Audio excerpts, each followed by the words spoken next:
Connaissez-vous l'expression Nyam Bai? En khmer, c'est la langue parlée au Cambodge, cela signifie viens manger le riz, ce qui se traduit par à table. Parce que dans ma culture familiale, manger, c'est sacré.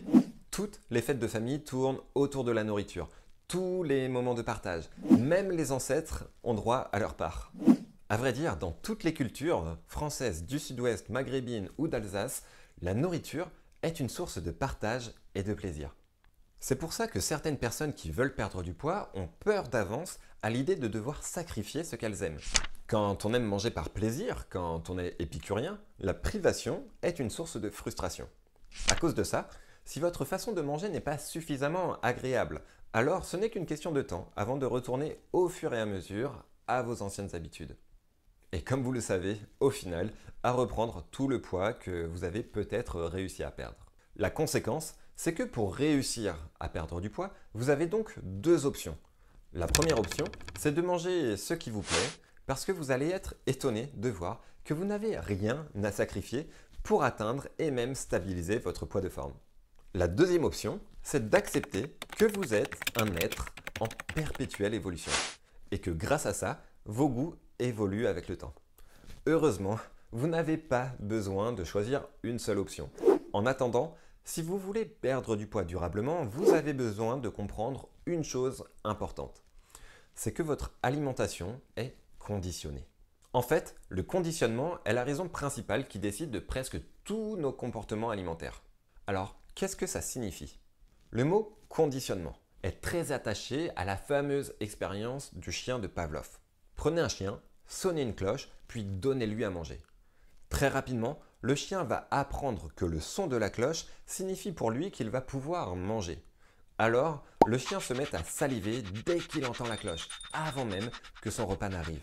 Mais là, vous devenez un peu vicieux. Vous sonnez la cloche, le chien commence à saliver et vous ne lui apportez rien à manger.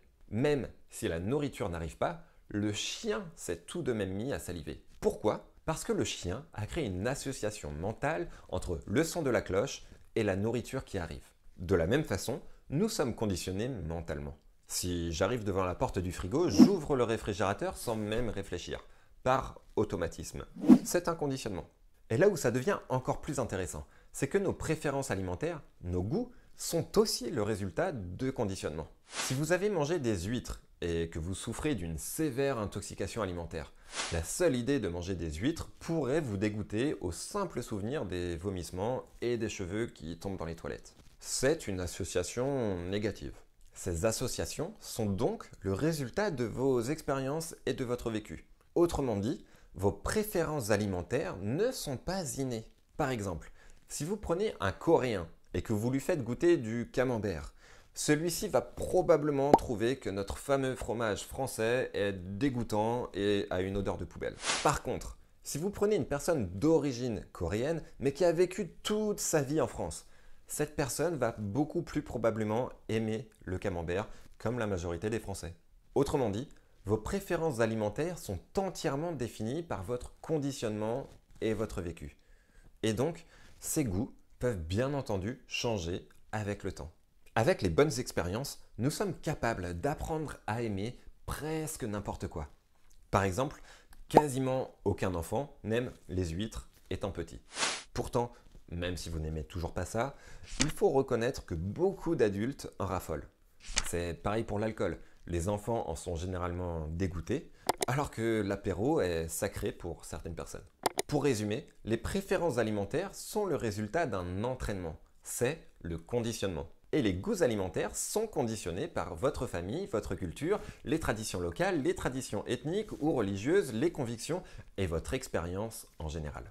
Et quoi qu'il en soit, si vous voulez réussir à atteindre votre poids de forme sans sacrifier ce que vous aimez, alors la prochaine vidéo est faite pour vous.